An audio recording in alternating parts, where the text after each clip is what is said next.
Movie వచ్చేసి unpredictable అండి. Ram Charan sir అన్నట్టు అన్‌ప్రెడిక్టబుల్ అంతే, ఇంకా ఎలాంటి డౌట్ లేదు. అండ్ శంకర్ సార్ మార్క్ అనేది చూపించాడు మూవీలో. ఓవరాల్‌గా మూవీ సూపర్ అండి. అంటే మన దాంట్లో ఛానల్‌లో రేటింగ్స్ ఉండవు. 4.5, 5.5 ఇలాంటి రేటింగ్స్ ఏమి ఉండవు. మూవీ బాగుందా, బాలేదా, సూపర్ ఉందా, బ్లాక్ బస్టర్. సో మూవీ మాత్రం బ్లాక్ బస్టర్ అండి.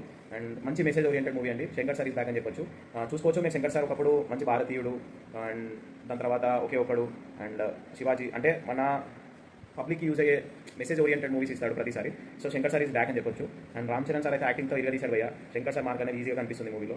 అండ్ రామ్ చరణ్ సార్ అయితే ప్రాణం పెట్టేశాడని చెప్పొచ్చు మూవీకి. అండ్ సూర్య సార్ కూడా చాలా బాగా యాక్టింగ్ చేశాడు. ఎలాగో సూర్య సార్ గురించి మీ అందరికీ తెలుసు, కామెడీ కూడా ఎంత సీరియస్గా ఉన్న కామెడీ కూడా పంచడంలో సూర్య సార్ చాలా అన్‌ప్రెడిక్టబుల్ అని చెప్పొచ్చు. అండ్ ఓవరాల్గా మూవీ మాత్రం అల్టిమేట్ భయ్య. ఒకసారి మీరు, నేనైతే నా గుండెల మీద చేసుకొని చెప్తున్నాను, మీరు హ్యాపీగా మీ ఫ్యామిలీతో మూవీకి వెళ్ళి ఎలాంటి అన్వాంటెడ్ సీన్స్ లేకుండా హ్యాపీగా ఫ్యామిలీతో ఎంటర్టైన్ అవ్వచ్చు. అలా తీశాడు శంకర్ సార్.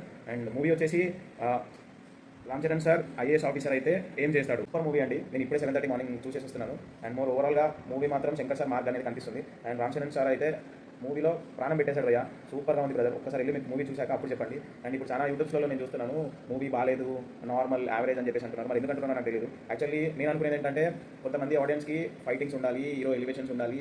సో అంటే మొత్తం ఓవరాల్గా మూవీలో స్టోరీ లేకుండా ఫైటింగ్స్ ఉంటే చాలు. సో అలాంటి మూవీస్ ఇష్టపడుతున్నారు. సో అలాంటి మూవీస్ ఇష్టపడి మీరు ఈ సినిమా చూస్తే మాత్రం నచ్చదు మీకు. మంచి మెసేజ్ ఓరియంటెడ్ భయ్య. ఫ్యామిలీతో 100% ప్యూర్లీ ఫ్యామిలీ ఎంటర్టైన్మెంట్. మీకు అంటే ఎలా ఉందంటే మూవీ, నేను నా ఒపీనియన్ చెప్తున్నాను, తర్వాత మీ ఇష్టం అది. ఎలా ఉందంటే, ఒక గవర్నమెంట్ ఆఫీసర్ లైక్ ఐఏఎస్ కానీ ఐపీఎస్ కానీ వాళ్ళ పవర్స్ ఏంటి, వాళ్ళు తలుచుకుంటే ఒక ఎమ్మెల్యేని కానీ ఎంపీని కానీ ఎలాంటి సిచ్యువేషన్లో నిల్చోబెట్టగలుగుతారు అనేది మూవీ. శంకర్ సార్ మాత్రం ఈజీగా మూవీ మాత్రం ఎక్కడ కాంప్రమైజ్ చేయకుండా తీశారు భయ్య. చాలా రిక్వెస్ట్ అని చెప్పొచ్చు రామ్ చరణ్ ఫ్యాన్స్ వచ్చేసి, మూవీ అల్టిమేట్ అని చెప్పేసి. సో మనకి క్రౌడ్స్ తోటి ఇంపార్టెంట్ కాదు, మన కలెక్షన్స్ తోటి కూడా ఇంపార్టెంట్ కాదు. రామ్ చరణ్ సార్ యాక్టింగ్ ఎలా ఉందనేది ఇంపార్టెంట్. యాక్టింగ్ మాత్రం ఇదిగా తీశారు భయ్య. 100% హ్యాపీగా ఫ్యామిలీతో ఒక 3 అవర్స్ ఎంటర్టైన్మెంట్ చేసుకొని రావచ్చు.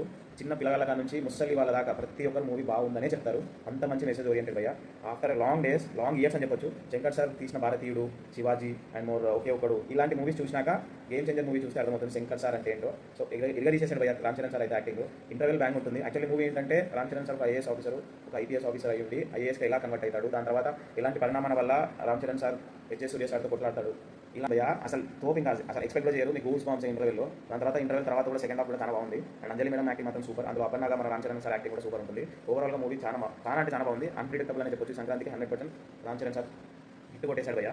ఒకసారి మూవీ చూడండి. మూవీ మీకు నచ్చితేనే, నా రివ్యూ మీకు జెన్యూన్గా ఉంటేనే వచ్చిన ఛానల్ని సబ్స్క్రైబ్ చేసుకోండి, షేర్ చేయండి, లైక్ చేయండి. అండ్ ఓవరాల్గా విలేజ్ రివ్యూ అయితే గుర్తుపెట్టుకోండి. థ్యాంక్ యూ అండ్ హ్యాపీగా ఉన్నాను బ్రదర్.